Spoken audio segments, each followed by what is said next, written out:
लोगों को बुलाते, बैठक होती, मीटिंग होती, जैसा कि पहले हो चुकी है। हम लोग कर चुके हैं, यहाँ पर आके वृंदावन में कर चुके हैं, गोवर्धन में किया, लेकिन वो राजनीतिक बैठक थी। यहाँ तो आज हम पंडित श्याम सुंदर शर्मा जी, स्वामी जी की जो संयोजक हैं, उनके माध्यम से आपके बीच में सिर्फ और सिर्फ संतों महात्माओं का आशीर्वाद लेकर के, बांके बिहारी जी के दर्शन करके और ठाकुर जी की कृपा लेना चाहते हैं, जिससे कि हम आगे जो हमारे मन में चीजें हैं उनको हम पूरा करने के लिए हमको ताकत मिल सके।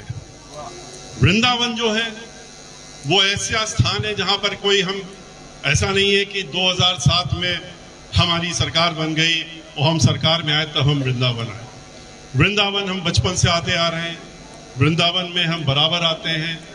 यहाँ टाट बाबा गोपेश्वर जी में हैं, हमारे गुरु जी हैं, हम उनके यहाँ भी आते हैं और आ करके दर्शन करके चले जाते हैं आशीर्वाद लेकर के। लेकिन जब इतनी बार आने के बाद यहाँ की समस्याओं को देखा हमने और लोगों से जाना तो अफसोस जरूर हुआ, क्योंकि इतने वर्षों से एक ऐसा धाम जहां पर कि लोग कहते हैं कि अपने चरण रख दीजिए, उसकी मिट्टी में आप अगर चल दीजिए तो आपको सीधे सीधे वैकुंठ धाम मिलता है और आपको दोबारा जन्म नहीं लेना पड़ता। ऐसे स्थान में इतनी दिक्कतें हो, जब जानकारी ये मिली कि यहाँ पर तो सीवर लाइन ही नहीं है, पानी की लाइन नहीं है, बिजली की व्यवस्था नहीं है, यहाँ पर बिजली आती है तो 5 मिनट ले आती है फिर चली जाती है। गलियों में सभी जगहों पर जो आने जाने का रास्ता है, यहाँ पर लाखों की संख्या में लोग आते हैं, वहां के जो हालात थे वो सब हमने देखे। हम पंडित श्याम सुंदर शर्मा जी को इसलिए नहीं कि इनका नाम श्याम भी है और सुंदर भी है, तो इनका तो नाम ही ऐसा है कि मथुरा के नाम से तो इनको जाने ही जाएगा, जोड़ा ही जाएगा। जब भी मथुरा का नाम लिया जाएगा तो श्याम का नाम लिया जाएगा, तो श्याम सुंदर शर्मा को नाम भी लिया ही जाएगा। और ऐसे में इनके साथ भी मिल करके जो जानकारियां यहाँ के लिए मिली, तो उसमें हमको ये लगा कि अब अगर हमको ईश्वर ने, हमको प्रभु ने इतनी ताकत दी है, शक्ति दी और हमको इस कार्य में लेकर के आए हैं, तो कोई ना कोई तो प्रयोजन या योजना होगी उनके मन में। खाली ये तो नहीं होगा कि हम बैठ करके उस सत्ता का कोई सुख भोगने का काम करें। अगर ऐसा था तो हमको आने की जरूरत ही नहीं थी राजनीति में। हमें राजनीति में आने की क्या जरूरत है? हमारे यहाँ तो सभी लोग वकालत के पेशे में, हम भी सीनियर एडवोकेट 45 वर्षों से, हमारे पिताजी मुख्य न्यायाधीश गवर्नर रहे, हमारे सगे चचा न्यायाधीश रहे, हमारे सगे बड़े भाई न्यायाधीश रहे, हम भी महाधिवक्ता रहे और चेयरमैन बार काउंसिल रहे, वरिष्ठ अधिवक्ता रहे, लाखों की रोज की आमदनी थी। हमको क्या जरूरत थी राजनीति में आने की? लेकिन राजनीति में जब आ ही गए और राजनीति में लाने का काम, राजनीति में हमारा कोई आने का काम नहीं था, राजनीति में लाने का काम जरूर हमको हमारी पार्टी की मुखिया जो बहन मायावती जी उन्होंने किया। तो जब वो लेकर के आई राजनीति में हमको, तो उसी समय हमारी उनसे जब वार्ता हुई तो हमने कहा कि कुछ काम ऐसे हैं जो कि मैं समझता हूं व्यक्तिगत है। उन्होंने कहा जो भी आपके व्यक्तिगत काम हो वो जरूर कर लीजिएगा। तो वृंदावन में जब हमने ये स्थितियां देखी तो हमने उनके सामने रखा। हमने यहाँ पहले आए, यहाँ 2-3 बार आए, आ करके यहाँ के लोगों से सबसे भेंट की, मिले, बैठकें करी, जानने की कोशिश करी कि यहाँ क्या क्या कमियां हैं। तो कमियों की तो फेहरिस्त लग गई, ऐसी चीजें आई जिससे कि होश उड़ गए। मतलब ऐसा स्थान, ऐसा तीर्थ स्थान जहां पर दुनिया के सभी कोनों से लोग आते हैं और वहां पर इस तरह की कमियां सुनने को मिली, तो ये अफसोस हुआ कि हमारा भारतवर्ष इतने वर्ष पहले आजाद हो गया और आज भी हम वृंदावन का रूप बदल नहीं पाए। तो ऐसे में हमने उनसे कहा कि बहुत बड़ा काम है, बहुत सारे काम। उन्होंने हमको क्लीन चिट, खुली छूट दे दी। उन्होंने कहा कि हमें आपसे पूछना ही नहीं है कि कितना का बजट है और क्या करना है, लेकिन आप जाइए, फिर ये मत कहिएगा कि ये काम रह गया वो काम रह गया। और इसीलिए हम यहाँ पर आए और यहाँ पर कई बार आए और आकर के हमने बैठकें करी, अधिकारियों के साथ भी की, कमिश्नर को भी बुलाया, पुलिस के अधिकारियों को भी बुलाया, डीएम को भी बुलाया और सबके साथ बैठक करके हमने कहा पूर्ण विकास की बात करिएगा, कोई एक चीज की बात मत करिएगा। बताया गया कि यहाँ विधवा आश्रम की जरूरत है, यहाँ पर अस्पताल नहीं है, यहाँ पर बस अड्डा नहीं है, यहाँ पर पावर स्टेशन नहीं है, यहाँ पर मेला घोषित होने की बहुत वर्षों से लोग कह रहे हैं कि मेला घोषित कर दिया जाए, मेला घोषित नहीं हो रहा है। यहाँ की सड़कों की हालत, यहाँ परिक्रमा का जो स्थान है यहाँ से लेके गोवर्धन तक का, उसकी हालत बहुत खराब है। ना पक्की सड़क है, ना कच्ची सड़क है, ना फुटपाथ है और इसके साथ साथ में पूरे वृंदावन में सीवर लाइन नहीं है। तो इन सारी चीजों को देखने के बाद में एक योजनाबद्ध तरीके से हम लोगों ने इस कार्य को शुरू किया और समग्र विकास किया। खुशी की बात है, पैसा शुरुआत में 200 करोड़, फिर 300 करोड़, फिर 350 करोड़, जैसा जैसा रुपया इस्तेमाल होता गया और लगता गया, हम लोग उसको आगे बढ़ाते गए और सारे जितने काम ये मैंने अभी आपके सामने कहे, ये सारे के सारे काम वृंदावन में हमको करने का एक मौका मिला। और मैं ये समझता हूं कि ये काम जो वृंदावन में हुए, इसमें मैं अपने ऊपर कोई श्रेय अगर लेता हूं तो इससे बड़ा धोखा मैं अपने आप को नहीं दूंगा। ये श्रेय हमारे ऊपर या व्यक्तिगत आप लोगों का बड़प्पन है कि आपने कहा कि आप लोग महात्मा जन हैं, आप लोग हैं, आप कह रहे हैं कि ये आपने किया। हम क्या कर सकते हैं, हमारे हाथ में क्या है? करने वाला तो वो ऊपर है और प्रभु ठाकुर जी हैं और वो हैं जो करवाने का काम करते हैं। किसके माध्यम से कराते हैं ये वो तय करते हैं। उन्होंने उस समय हमको माध्यम बनाया, हमारे माध्यम से उन्होंने ये मौका दिया कि हम इन सब चीजों को वृंदावन में कर सकें। तो हमको मौका मिला, तो इसके लिए भी हम प्रभु श्री ठाकुर जी के चरणों में अपना शीश नवाते हैं। और आप सबको भी हम ये जरूर कहेंगे कि आपका आशीर्वाद अगर हमारे साथ में नहीं होता तो हम शायद ये काम नहीं कर पाते।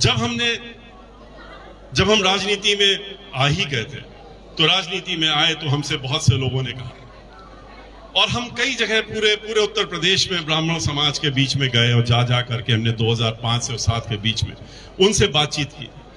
और बातचीत हमने कुछ और नहीं की, 10,000, 20,000, 25,000 की संख्या में लोग इकट्ठा होते थे, पर ब्राह्मण समाज से हम एक बात करते थे।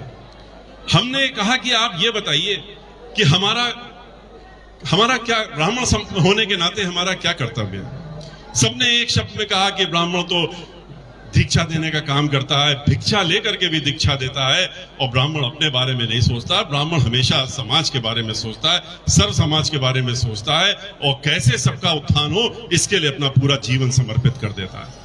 तो ऐसे में हमने कहा कि फिर भेदभाव क्यों? जैसा कि अभी हमारे गुरुजन ने कहा भी कि जाति धर्म, भगवान श्री राम चाहे भगवान श्री कृष्ण, किसी ने भी इन सब चीजों से सबको अलग रखा, कहा इसमें मत पड़िए। उन्होंने करके भी दिखाया। इसको तोड़ने के लिए अनेकों उदाहरण हैं, रामायण से लेके और हर जगह, महाभारत सब जगह है कि उन लोगों ने कैसे इन लोगों ने ये संदेश देने का काम किया कि जाति धर्म ये सब चीजों से अलग नहीं है। और ब्राह्मणों को इसका कर्तव्य दिया गया कि ब्राह्मण जो है आगे बढ़ करके इनको करने का काम करे, बढ़ाने का काम करे, इस सर्वजन को एक साथ लाने का काम करे, ये ऊंच नीच जात पात से हटने का काम करे। लेकिन जब हम आए तो हम सबके बीच में गए, हमने उनसे 2-4 प्रश्न किए। उन्होंने कहा देखिए, और बहुत दो टूक बात होती थी, और वकील होने के नाते शायद हम उनसे सीधी वार्ता भी करते थे, सीधे प्रश्न भी करते थे, वो भी हमसे सीधे प्रश्न करते थे। हमने उनसे पूछा कि आखिर क्या परेशानी है। उन्होंने कहा कि कुछ लोगों ने कहा कि आपने तो कौन सी पार्टी ज्वाइन कर ली, इस पार्टी को क्यों ज्वाइन किया।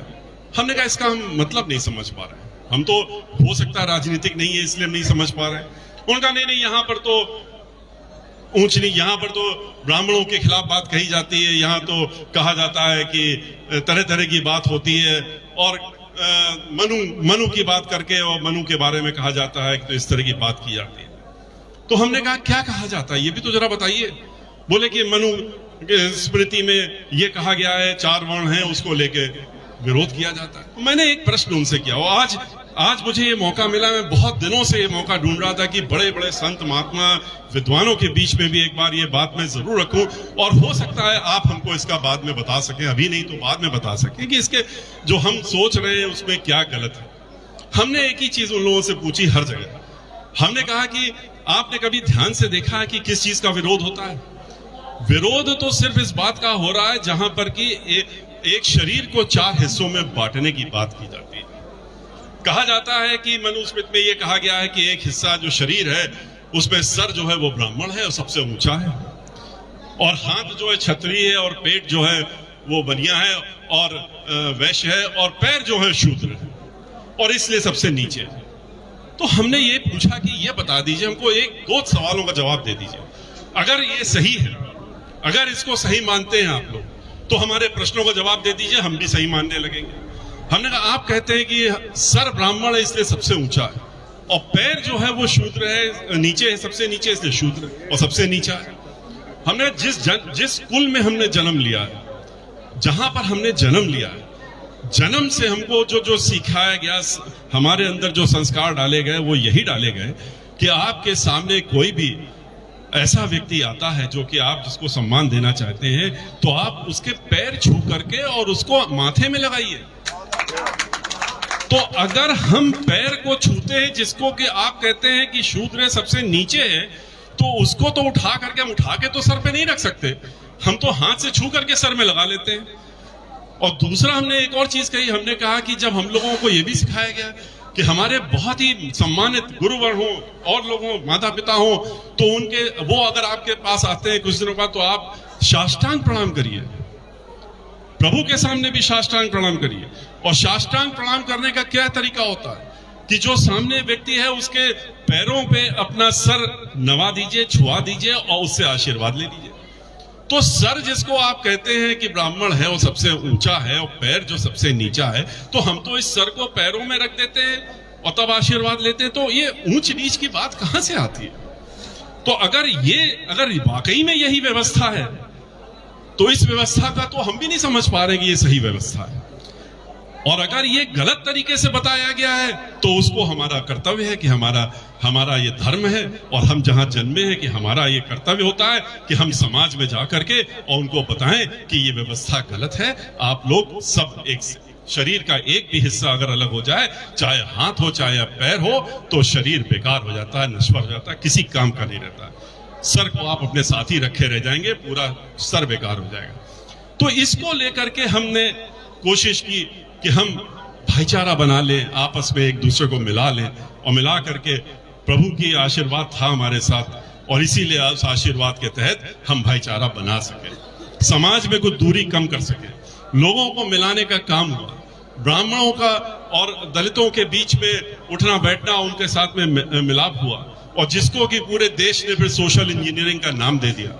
और उस सोशल इंजीनियरिंग का नतीजा भी क्या हुआ था कि उत्तर प्रदेश में पूर्ण बहुमत की सरकार बनी, और सरकार बनने के बाद हमको ये ताकत मिली कि हम ब्रिज में आकर के और ब्रिजवासियों की इच्छा के हिसाब से यहाँ पर आकर के काम करें। और खाली यहाँ पर हम नहीं रुके, जैसा कि अभी शर्मा का हम लोग श्याम सुंदर जी ने कहा कि खाली यहाँ ब्रिज में हम लोग नहीं रुक पाए थे। ब्रिज के बाद हम अयोध्या गए, अयोध्या में गए तो वहां पर भी वही सब दिखा, वहां पर भी सीवर लाइन नहीं, वहां पर भी पानी की व्यवस्था नहीं, वहां भी परिक्रमा की सड़क का व्यवस्था नहीं।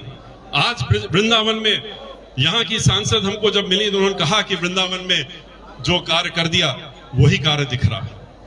और चाहे वो परिक्रमा का कार्य हो, परिक्रमा का कार्य करने में जब खुली छूट मिल जाती है राजा से या जो शासक है, तो कभी कभी हम लोग आगे भी बढ़ जाते हैं। हमने भी वही काम किया था, पर परिक्रमा का जब स्थान बनने लगा था तो हमने कहा था खाली सड़क ठीक कर देने से परिक्रमा नहीं हो जाएगी, सड़क के बाद फुटपाथ होनी चाहिए।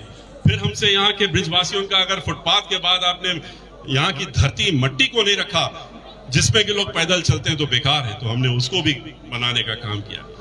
उसके बाद यहाँ से लेके 29 किलोमीटर बुढ़े, बुजुर्ग, औरतें, महिलाएं, इन सबको हमने जाते हुए देखा, पैदल चलते हुए देखा।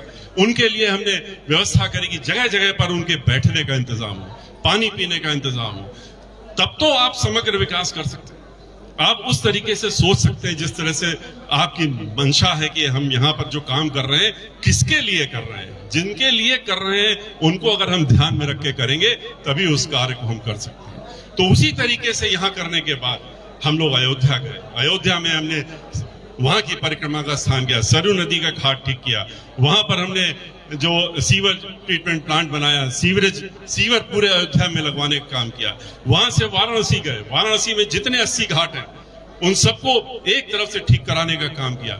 सीवेज ट्रीटमेंट 150 करोड़ का बनाने का काम किया। वहां पर भी जितनी भी चीजें हो सकती थी कर सकते थे। फिर अयोध्या के बाद ये लगा कि जहां राम की नगरी में तो हो गया, लेकिन सीता को क्यों भूल जाते हैं? सीता को नहीं भूल सकते। वो बात दूसरी कि आजकल खाली राम का नाम ले रहे हैं कुछ लोग। हम कहते हैं कि खाली राम का नाम क्यों लेते हो, सीता राम क्यों नहीं कहते हो? हम राधे कृष्ण कहते हैं, सीता राम क्यों नहीं कहते हैं?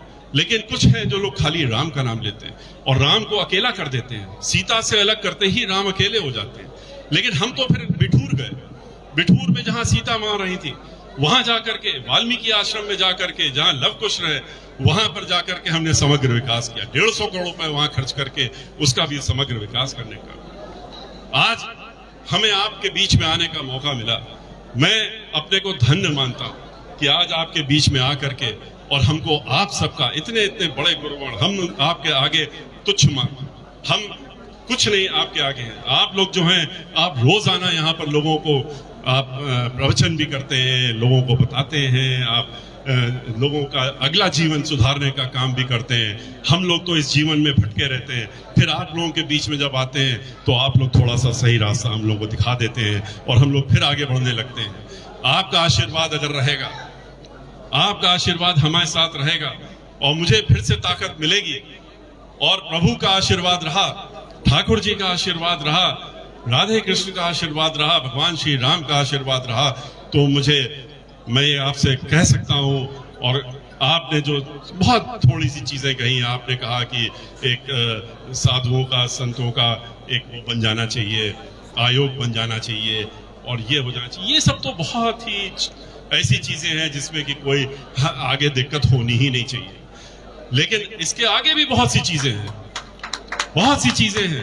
मंदिरों की सुरक्षा, मंदिरों की देखरेख, जो हमारे पूजा पाठी लोग हैं, जो हमारे मंदिरों में पूजा करते हैं जाके, जो घरों में पूजा करते हैं जाके, जो हमारे वेद पाठी हैं, जो हमारे वेद पढ़ाने काम करते हैं, जो सनातन धर्म को जिंदा रखे हुए हैं और उसमें जो धीरे धीरे कुठाराघात हो रहा है, उसको भी सबको रोकने का काम हम लोगों की जिम्मेदारी होगी और करने का काम करेंगे। आज उत्तर प्रदेश में जब हम लोग थे 2007 से 12 के बीच में, तो 350 संस्कृत विद्यालय, जो प्राइवेट संस्कृत विद्यालय थे, उनको अनुदान देकर के उनको चलवाने का काम किया था।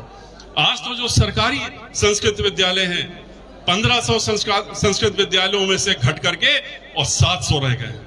500 जो महाविद्यालय थे उसमें से घट करके 200-250 रह गए। और कारण क्या है? हमसे उन लोगों ने मिल करके बताया। हमने ऐसा क्यों, आप क्यों बंद कर रहे हैं? बोले हम नहीं बंद कर रहे हैं, हम लोगों को अनुदान देना बंद हो गया, पैसा देना बंद हो गया, इसलिए संस्कृत विद्यालय बंद हो रहे हैं एक एक करके। अगर संस्कृत विद्यालय बंद हो जाएंगे तो कहां पर लोग पाठ करेंगे, कहां बच्चे पढ़ेंगे? जब पूजन पाठ नहीं होगा तो ये सनातन धर्म जिसकी बात हम लोग करते हैं, जिसको हम लोग बचाने के लिए संकल्प लेते रहते हैं, ये सनातन धर्म कहां रह जाएगा? जो अभी के लोग हैं, उसके बाद अगली पीढ़ी तो कहीं नजर नहीं आएगी इन लोगों की जो इसको बढ़ाने का काम करे। इसलिए हम लोगों का ये भी उद्देश्य है कि अगर दोबारा हमको शक्ति मिली और हमको ताकत मिली और प्रभु की कृपा रही, तो इन सारी चीजों को हम लोग देखने का काम करेंगे और यहाँ पर सनातन धर्म को, उसको बचाने का काम करेंगे, उसको बढ़ाने का काम करेंगे। इसी के साथ में मैं बहुत ज्यादा समय न लेते हुए, क्योंकि आप लोग काफी देर से यहाँ पर रुके हुए, काफी संत महात्मा और सबका आशीर्वाद हमको अभी मिल चुका है। मैं फिर से कहूंगा कि मैं धन्यवाद दूंगा कि हमको यहाँ पर आने का मौका मिला। और मैं शर्मा जी के बारे में इतना कहूंगा जरूर कि मैंने तो उनसे 2 दिन पहले ऐसे ही कहा था कि हमारी पत्नी, धर्मपत्नी यहाँ पर है कल्पना मिश्रा, वो सुबह से शुरुआत करती है पूजा पाठ में, तो रात तक उसी में बाकी कार्यों के साथ में उसमें लगी रहती हैं और हमको भी याद दिलाती रहती है कि आज ये है, आज वो है, आज इसको मत चूक जाना, आज ये मत कर लेना। घर से निकलना है तो ऐसे निकलना है, इतने बजे निकलना है, नहीं तो नहीं निकलना है। लेकिन फिर भी हम लोगों को निकलना मजबूरी होती है, कोर्ट कचहरी वाले लोग हैं हम लोग, तो निकल ही जाते हैं, प्रभु का नाम लेते हैं, निकल जाते हैं। लेकिन इन सब चीजों के बावजूद भी आज हमको यहाँ पर आने का मौका मिला, हम दोनों लोगों को यहाँ आने का मौका मिला, आप लोगों का आशीर्वाद लेने का मौका मिला। इसके लिए मैं ये कहूंगा कि मैंने तो सिर्फ 2 दिन पूर्व, 3 दिन भी नहीं हुए, मैंने शर्मा जी से अनुरोध किया था कि कार्तिक पूर्णिमा के पर्व में जहां पर कि विष्णु की कृपा रहती है, अगर उनकी पूजा आरती करने का मौका मिल जाए तो इससे बड़ा आशीर्वाद नहीं मिल सकता। आज वो भी आरती का भी मौका मिलेगा, दीपक जलाने का भी मौका मिलेगा। आज गुरु नानक जी का भी पर्व है और ऐसे सुंदर पर्व में हमको यहाँ आकर के अगर मौका मिल जाता है तो आप बताइए। तो इन्होंने 2 मिनट भी नहीं लिए, इन्होंने ये नहीं कहा कि अच्छा हम बताएंगे आपको, इन्होंने कहा कि आप अपना कार्यक्रम बनाइए और बाकी आप हमारे ऊपर छोड़िए।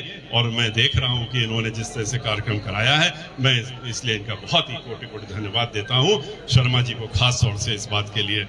और मैं इसी के साथ में ज्यादा कुछ न कहते हुए फिर से आप सभी संत महात्माओं को दिल से और प्रणाम करते हुए अपना सिर आपके सामने झुकाते हुए और आपसे मैं विदा लूंगा। राधे राधे, जय राधे कृष्ण। बहुत बहुत धन्यवाद आदरणीय मिश्रा जी।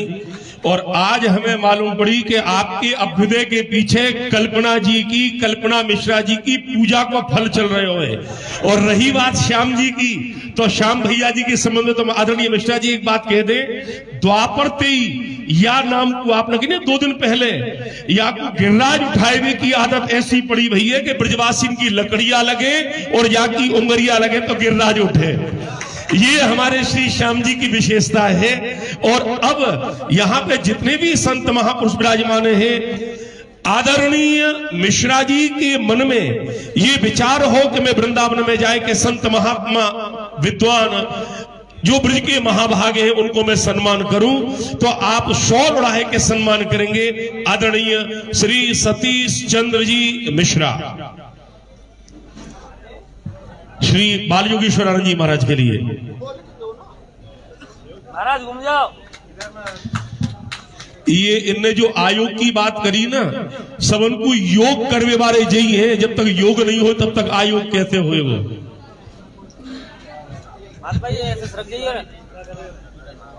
क्रम से यहाँ पे जितने भी विद्वान विराजमान हैं उनको आदरणीय मिश्रा जी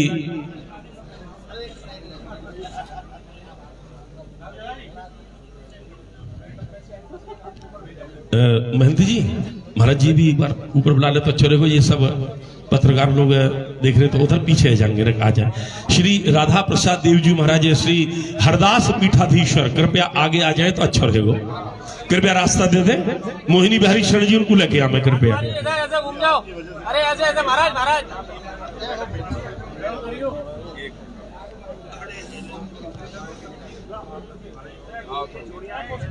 संत महात्मा ने आगे लाओ।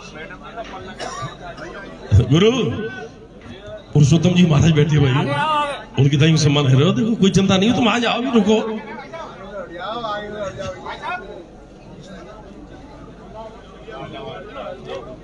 श्री अशोक व्यास जी रामायणी, हरी रावत जी, आदरणीय रमेश दत्त जी और हरि रावत जी, डॉक्टर अनिरुद्ध जी महाराज। अरे सामने से हट जाओ भाई साहब, सामने। अरे आगे चढ़ो भैया।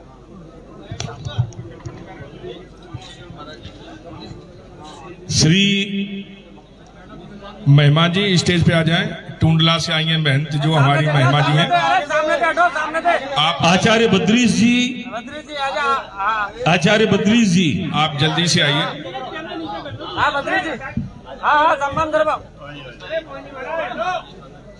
महाराज जी ने सामने से हटो, सामने। श्री कृष्ण मुरारी जी शास्त्री नंदगाम वाले, जय हो। श्री बिहारी लाल जी शास्त्री जी महाराज, अध्यक्ष सारस्वत सभा, महंत श्री राघवेंद्र दास जी महाराज, और हमारे जो विद्वान इधर बैठे हुए हैं वो भी कृपया उधर पहुंच जाएं। राम मंदिर वाले